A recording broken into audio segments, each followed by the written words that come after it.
দর্শক, আমি প্রদীপ কুমার নাথ টিভি 10 শিলচরে আপনাদের স্বাগত জানাচ্ছি।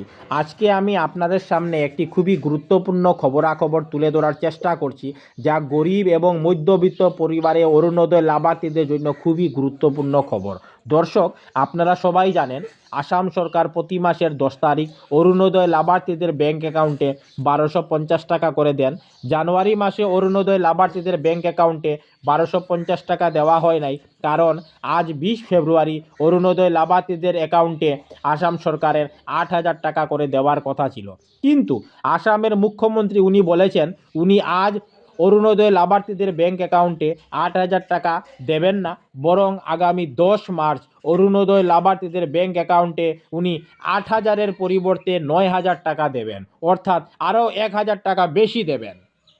কোনো চ্যানেল এই খবরাখবর করে নাই, তাই টিভি 10 শিলচর ভাবলো এটি মানুষের উপকারের খবর, তাই আমি খবরাখবর করতে বাধ্য হয়েছি। আমি টিভি 10 শিলচরের পক্ষ থেকে প্রদীপ কুমার নাথ ভাবলাম যে আজকে আমি অরুণোদয় লাভার্থীদের ব্যাংক অ্যাকাউন্টে আসাম সরকারের পক্ষ থেকে আগামী 10 মার্চ 9,000 টাকা করে দেওয়ার সম্পূর্ণ খবরাখবর তুলে ধরার চেষ্টা করব, যাতে সমস্ত শিলচরবাসী, কাছাড়বাসী, বরাকবাসী, আসামবাসী ওনারা ঘরে বসে সমস্ত খবরাখবর নিজ চোখে দেখতে পারেন এবং জানতে পারেন। টিভি 10 শিলচরের পক্ষ থেকে প্রদীপ কুমার নাথ। আজকে 20 ফেব্রুয়ারি শুক্রবার আমি আপনাদের সামনে একটি খুবই গুরুত্বপূর্ণ খবরাখবর তুলে ধরার চেষ্টা করেছি। আমি আজকে দেখিয়েছি আসাম সরকারের পক্ষ থেকে অরুণোদয় লাভার্থীদের ব্যাংক অ্যাকাউন্টে আগামী 10 মার্চ 9,000 টাকা করে দেওয়া হবে।